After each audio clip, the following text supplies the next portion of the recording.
I was just doodling Hillary and Donald Trump, but I won't show you that one. Anyway, thanks, Megan. Welcome to Hannity tonight. Only 8 days left to stop the Obama-Clinton machine, and Hillary Clinton is desperately trying to distract you, the voters, after the FBI on Friday reopened its investigation into a private email server.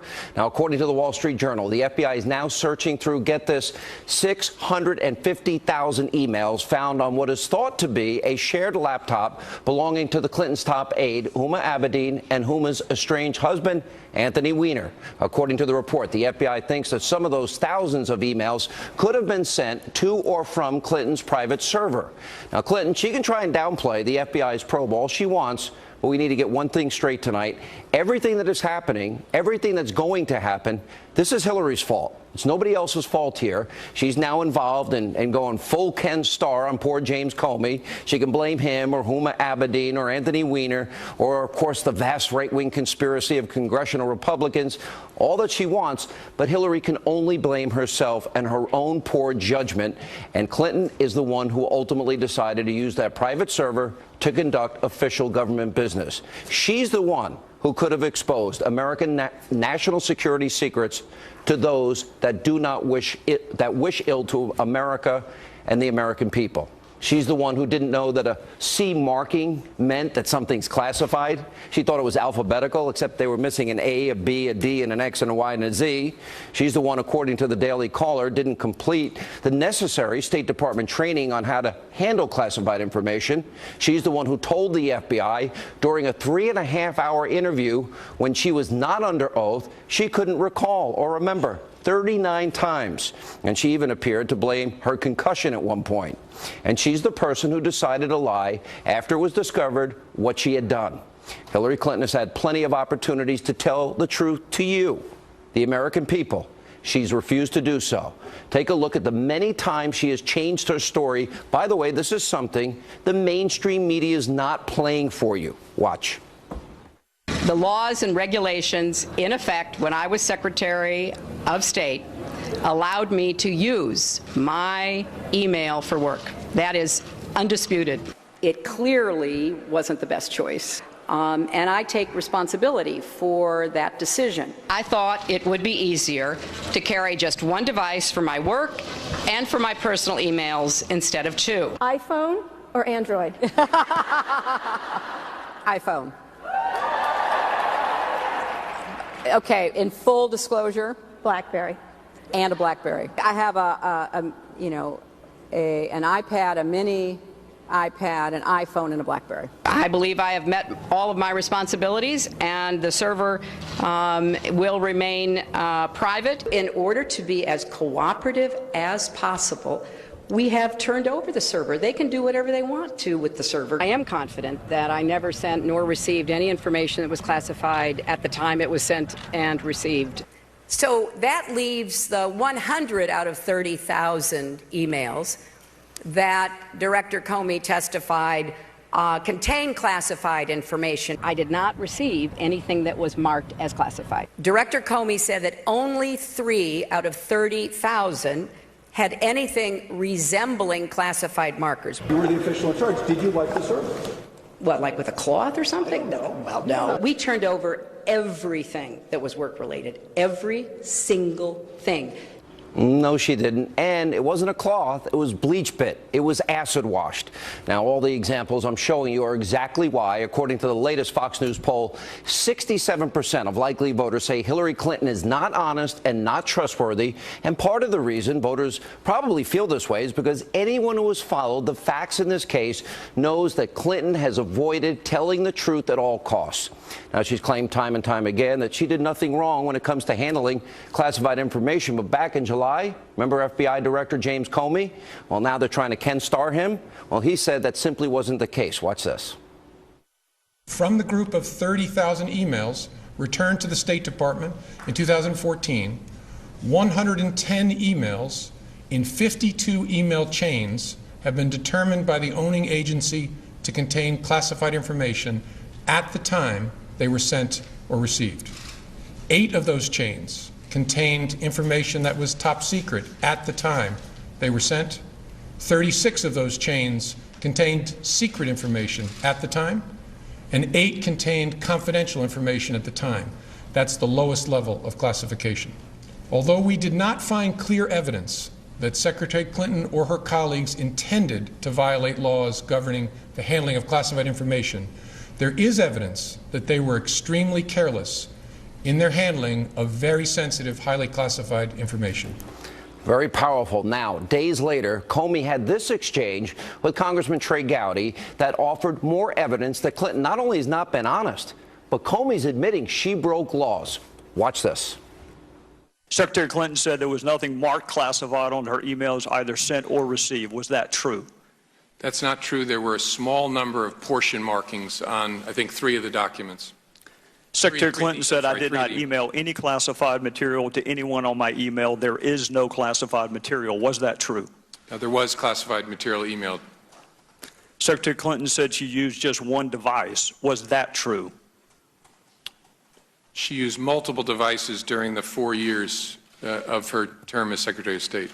Secretary Clinton said all work-related emails were returned to the State Department. Was that true? No, we found work-related emails, thousands, that were not returned. Secretary Clinton said her lawyers read every one of the emails and were overly inclusive. Did her lawyers read the email content individually? No. Lie after lie, law after law broken. Now, there's also the question of if Clinton's own doing, if this is her own doing, if that doesn't sink her campaign, and she actually, God forbid, wins the White House, what happens the day after, on November 9th? Now, sources say the FBI review of hundreds of thousands of new emails will not be done before voters, before you head to the polls, now in 8 days.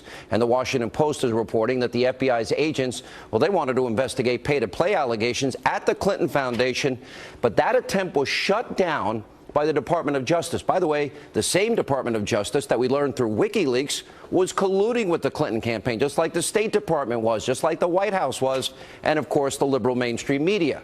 So think about the magnitude of all of this for a second.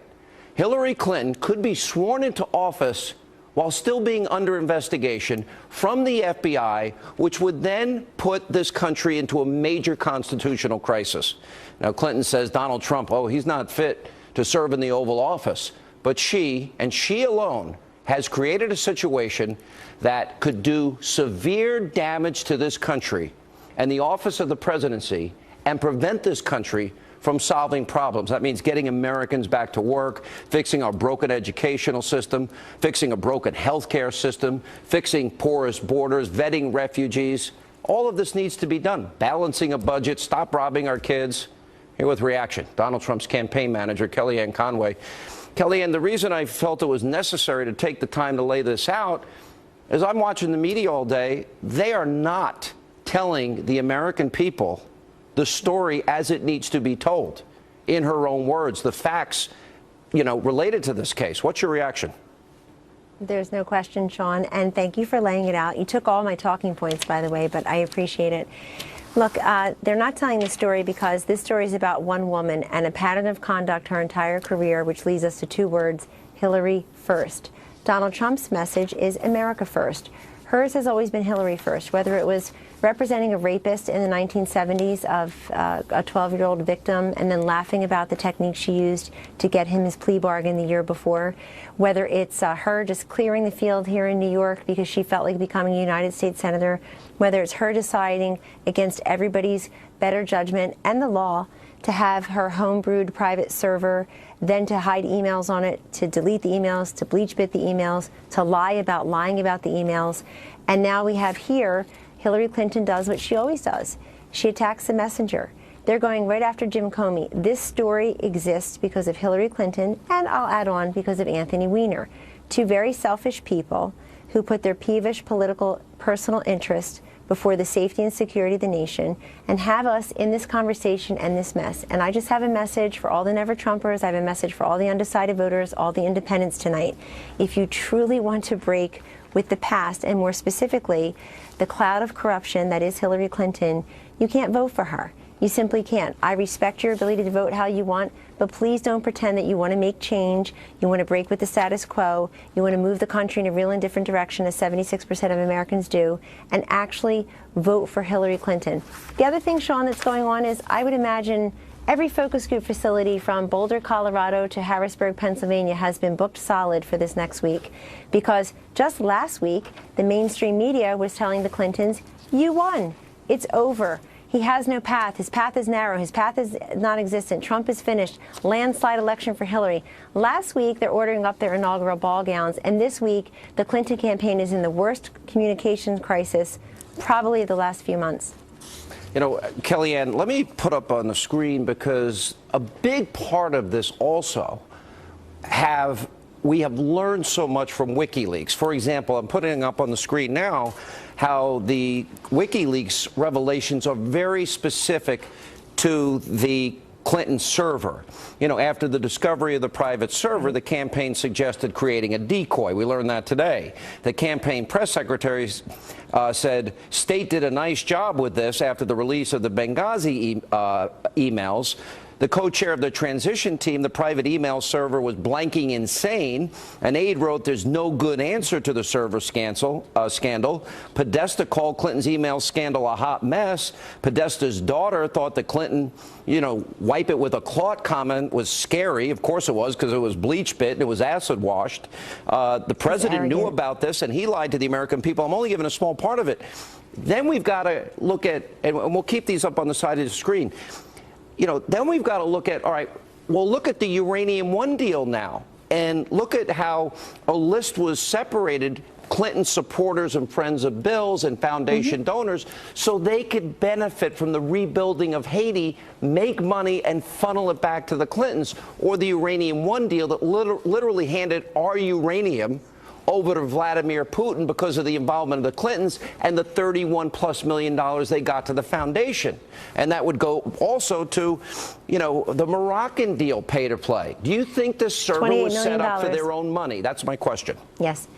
Yes, perhaps. But look, people need to care about it for two reasons. People may be listening to me right now and saying, that all sounds great and convoluted and very confusing, but why should I care as a voter? You should care for two big reasons. Number one, you would be electing a serial liar who has been gifting and grifting most of her adult life and who used your tax dollars and your State Department as a concierge for foreign donations.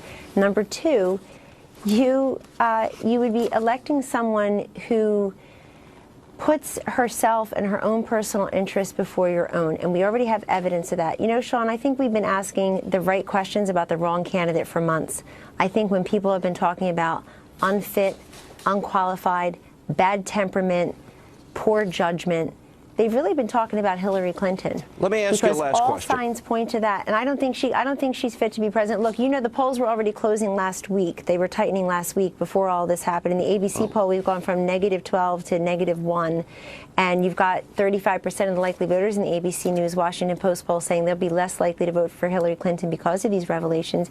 You have Hillary Clinton and Donald Trump in a tie on the attribute who cares more about people like you.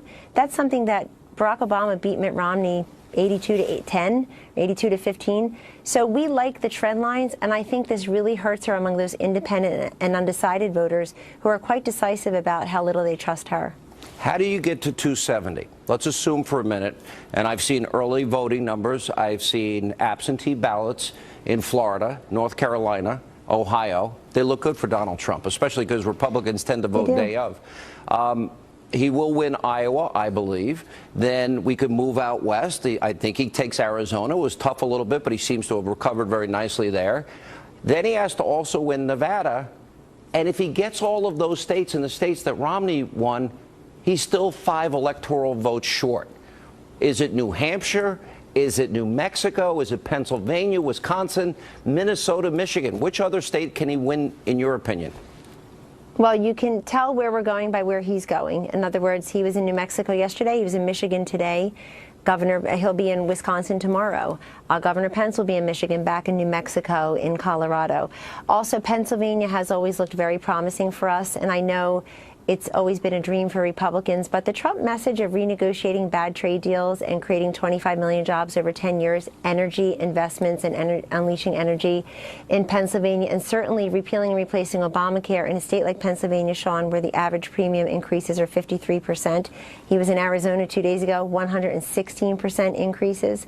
I mean, you can't argue with the facts. And by the way, I didn't say Jim Comey's name once. These are the issues that Donald Trump has been talking about all along. Yeah, this has nothing to do with the FBI investigation. So our path is, as you said, if we're 5 short, you could do 4 in New Hampshire and 1 in Maine's 2nd congressional district where they split them up, or Wisconsin, or Michigan, or Pennsylvania, or I've gotta Colorado. go. So we have a lot of insurance policies in there. By the way, I got to give you a lot of credit because you deal with the inane idiocy and ignorance on like 7 Sunday shows yesterday, and my heart went out to you as you had to suffer through.